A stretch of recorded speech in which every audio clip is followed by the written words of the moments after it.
Hello, and welcome to another episode of the Halo Idiots.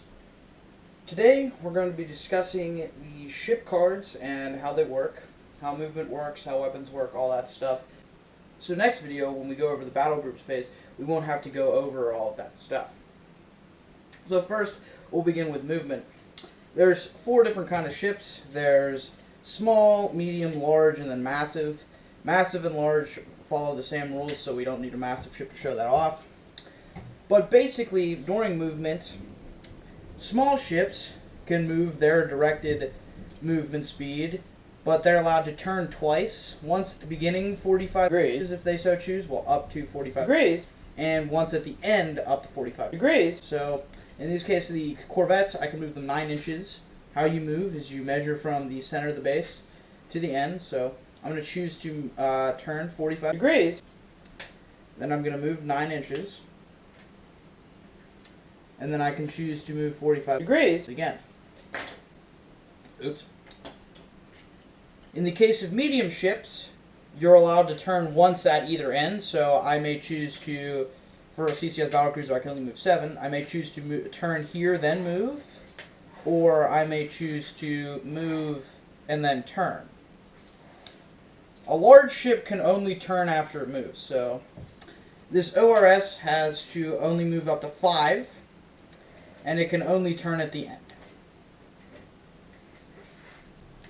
Rules with movement, you at least have to move half of what the card says the movement inch is, and you can move up to that movement inch.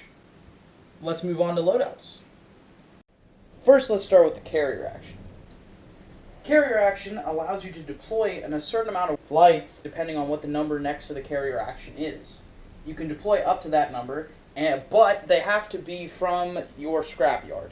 Your scrapyard is the wings that you've already fielded in the game. Now we're going to go on to the different movements. For the Covenant, you have Glide, and for the UNSC, you have Hard Burn. Hard Burn will have an inch number next to it, and it will allow you to move that much further forward. So in the case of the Marathon, you can Hard Burn 2, so that will allow you to move up to 10 inches. But if you choose to do so, you are not allowed to turn. Same with the Covenant, but slightly different. The Covenant has Glide. You can choose to glide either to the left or the right, so you move sideways instead of forward, up to that value, but you cannot turn. Also, with both these, you have to go the full distance. So if you're going to Hard Burn, you have to Hard Burn the amount it shows you, and if you're going to glide, you have to glide the amount it shows you.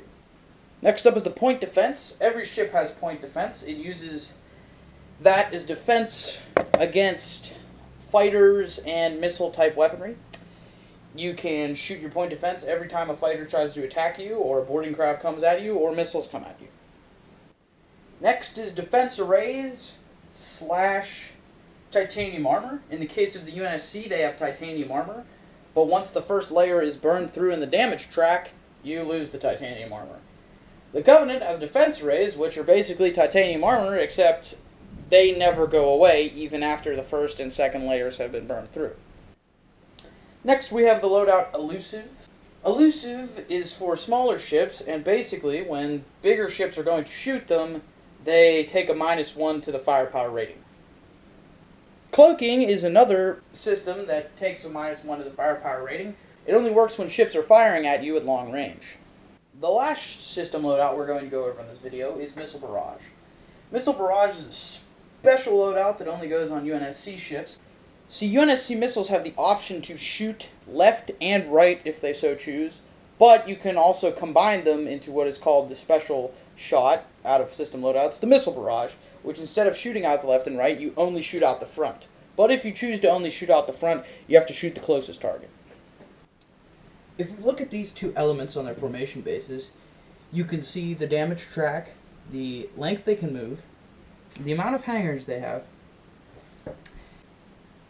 and the build rating that they are, along with, of course, the name of the ship and if they're a capital or not. But also, you have the firing arcs. The front arc is always your primary weapon. Your primary weapon is stated on your statistics card. And your secondary arc is your secondary weapon, obviously. So in the case of the Corvettes, they can shoot their primary weapon out of a 270-degree angle of the ship.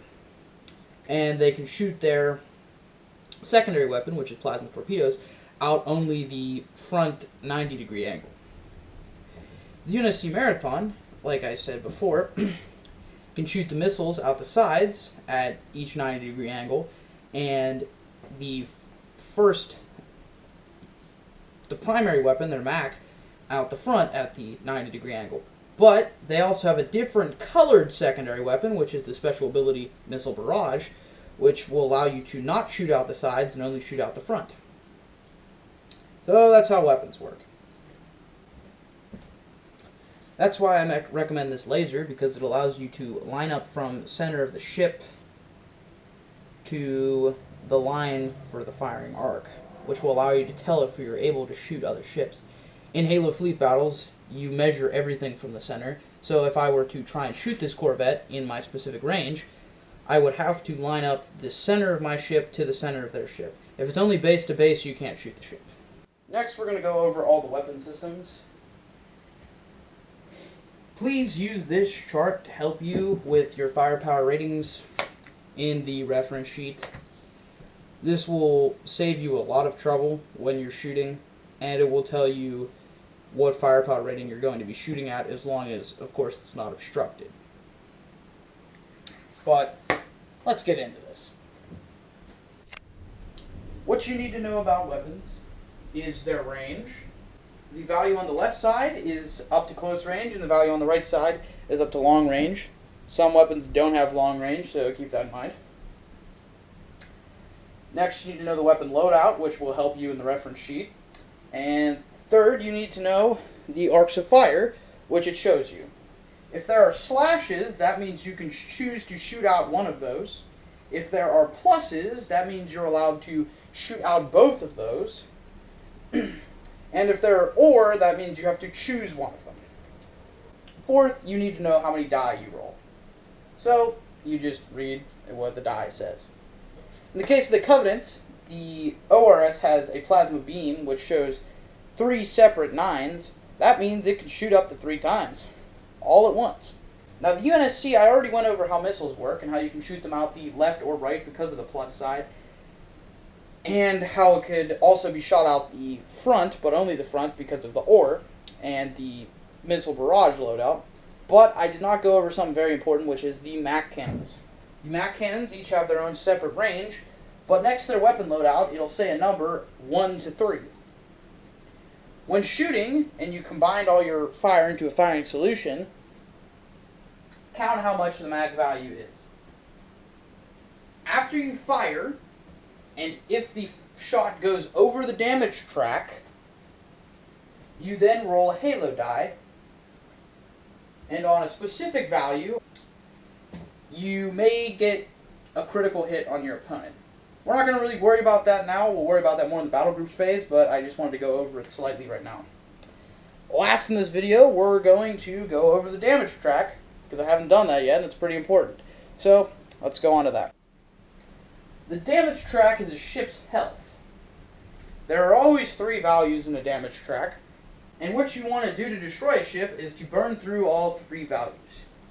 In the UNSC's case, once you burn through the first value, they become severely weakened because they don't have any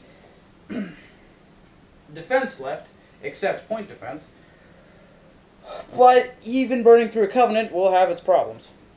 After you burn through 1 layer, their attacks become weaker, and after you burn through 2 layers, their attacks become even weaker than that. I'll explain that more in the battle groups phase. But what you need to know is, after you roll your halo die for an attack, If the die counted up is higher than the damage track, you will do damage to the ship and it will take a damage. What you want is for all of your die to overwhelm the damage track and destroy the ship. Once one section of the damage track has been taken, place a damage token on that ship, and you focus on the next damage track value.